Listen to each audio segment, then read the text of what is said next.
Xatlovda yurgan hamda katta hajmdagi hududlar va bino inshootlarining o'lchovini amalga oshirayotgan kadastrchilarning o'lchovlari aniq bo'lishi uchun hozirda tizim zamonaviy texnologiyalar bilan ta'minlangan. Bu geodezik o'lchov vositalarida aniqlik adashmasligi uchun muntazam tekshiruvlar o'tkazilib turishidan xabaringiz bormi? Ushbu ma'lumotlarga ega bo'lish maqsadida bugun kadastr agentligining o'lchash vositalarini qiyoslash va kalibrlash laboratoriyasida bo'ldik.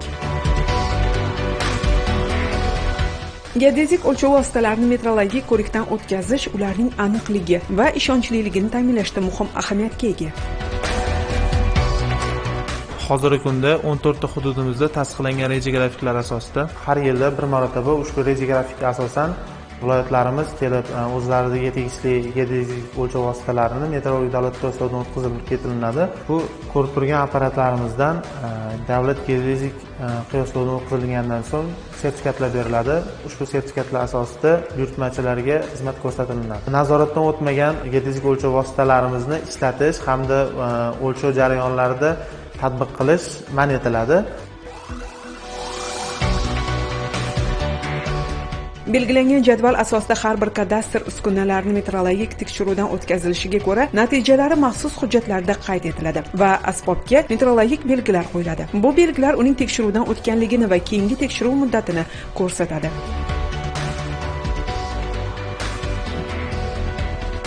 Tekshiruvdan o'tkazilgan qanaqa uskuna bu?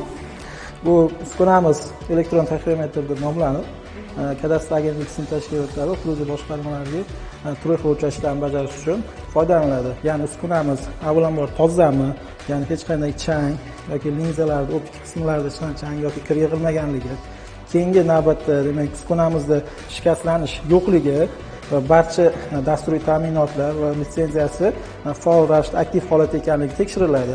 Shundan so'ng o'lchov ishlari boshlanadi. Demak, kalimetr stendimiz 5 ta kalimetr optik qismdan tashkil topgan bo'lib, 0 dan 360 gradusga hamda 0 dan -360 gradusgacha bo'lgan o'lchovlarni tekshirish uchun mo'ljallangan. O'lchash ishlarini bajarishda turli xil ba'zi hodisalar tufayli o'lchash vositasiga bevosita ta'sir ko'rsatishi mumkin bo'lgan tabiiy omillar mavjud. Shu omillarni hisobga olgan holda qiyoslash ishlarida navbatdan tashqari qiyoslash tashkil etish imkoniyati mavjud. Bu holatda demak o'lchash vositasi egalik qiluvchi tashkilot bevosita ariza yo'llaydi va ariza asosida navbatdan tashqari qiyoslashni o'tkazish imkoniyati mavjud.